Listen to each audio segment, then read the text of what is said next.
held an umbrella in a storm and watched it flip inside out like it's possessed. That dramatic flip happens thanks to Bernoulli's sneaky principle.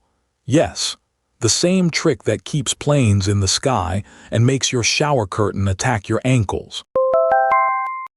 Aha, Doodles. But first, rewind 3,500 years. You're standing in ancient Egypt, sun blazing like a pizza oven. Your umbrella isn't for rain. It's a sun shield stiff as a board made of palm leaves or silk. And yeah, it worked until the wind showed up. Then along came China's Liu Ban, who whittled the first collapsible canopy from bamboo, more origami than oak when gusts hit. Fast forward to London, 1750. You're holding a parasol, delicate, lace-edged, meant for sun. But today, the sky is dumping rain. So you do what anyone would, you tilt it. Then in 1830, Jonas Hanway rocked London with the first men's umbrella, door-to-door salesman style, like a 19th century knockoff Tupperware party. And no one cared. Literally. Londoners laughed at the idea. Umbrellas are for women, they scoffed. Real men get wet. Enter Jonas Hanway, a merchant with zero patience for soggy coats. He carried an umbrella everywhere. For years, kids threw trash. Cab drivers splashed him. Newspapers called him the Umbrella Man, and not in a good way. But he didn't stop. Then one day, someone else bought an umbrella. Then another. By the 1780s, London streets were full of them. Hanway had one, but those early London umbrellas were still clunky. Jonas Hanway's own model had a wooden frame that could have doubled as a cricket bat. But in 1830, Samuel Fox, yes, like the file folder, shrunk the beast by swapping whalebone for lightweight steel ribs, turning umbrellas into the pocket-sized poppers we lose every Tuesday. Early umbrellas were basically sails. Flat dome-shaped canopies, perfect for catching a breeze. London streets in the 1860s. A disaster zone.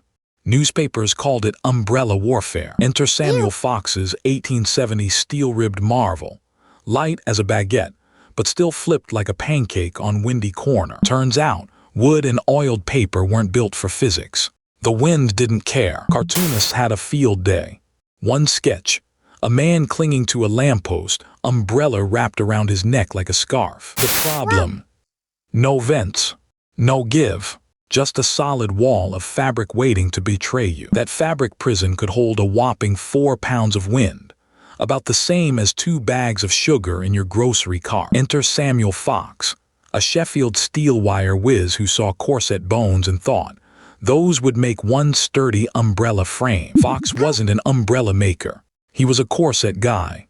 Steel corset ribs, to be exact. One day, he looked at those flexible steel strips and thought, why not bend these into umbrella ribs? Steel was stronger than wood, lighter than whalebone. And here's the kicker. It could flex without snapping. But Fox's real genius. He didn't stop at steel. He added tiny holes to the canopy, vents, like little windows for the wind to escape. No more solid wall of fabric. No more sudden betrayal. The wind could push, but the umbrella just breathed. Fox's 1852 steel-ribbed Paragon turned gusts into a gentle whoosh, like a force field against Mother Nature's mood swings. Yet Samuel Fox's brilliant ribs bent like wet noodles at 20 mph. Turns out, even steel has a breaking point. But then aerodynamics said, not so fast, Gusty. At 25 mph and the race was on. At 35 mph, your trusty umbrella starts to channel its inner jellyfish, flipping like it's auditioning for a marching band. That's just a stiff breeze, barely enough to ruffle your hair. So why do they still flip? Because most of us hold them wrong. Tilt it into the wind, not away. The air slips over the curve instead of punching the flat side. But here's the wild part. In the 2000s, Japan said, why fight it? They invented the inverted umbrella. It flips by design to trap water inside. No more drips on your shoes. No more puddles in the hallway. Just genius. Hans Haupt cracked the code in 1928, stuffing a full-sized umbrella into his travel bag like a magic trick. But here's the thing about umbrellas. Once people figured out how to fold them, they got sneaky. By the 1880s, umbrellas weren't just for rain.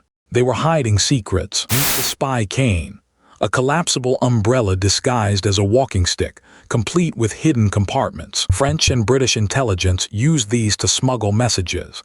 Tiny weapons, even poison. One spy even rigged an umbrella to fire a single deadly pellet, like a James Bond gadget, but way less flashy and way more illegal. The poison.